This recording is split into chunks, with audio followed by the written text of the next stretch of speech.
ma'lumotni bilmasdan turib Spark avtomobilga metan ham, propan ham qo'yishga shoshmang. Motor qismida bo'ladi u ma'lumot. Hozir sizga berib o'taman. Avvalo birinchi ish sifatiga ahamiyat berib turing. Aka polaborlarning eng idealisini chanalardan baquvvat qilib, lentalar kraska qilingan holatda akkuratni qilib 65 talik balon ustonovka qilib bermoqdamiz. 125 motoriga. Bu Spark avtomobiliga asosan ustonovka qilinganda bu 25 motori 2017 dan yuqori bo'lsa 3-pokoleniya qo'yish kerak.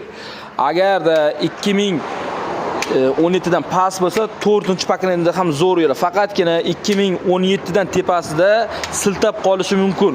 Ya'ni 4-pokoleniya.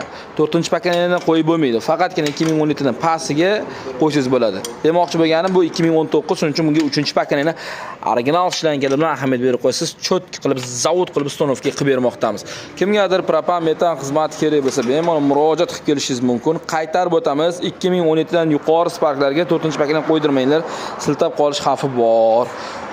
Xizmatlarimiz qiziq bo'lsa, pastda raqam qoldiramiz. Sifatli qilib ishingizni bitkazib beramiz. 24 ga 7 Telegram kanaliga o'tib olsangiz, batafsil ma'lumotlar bor.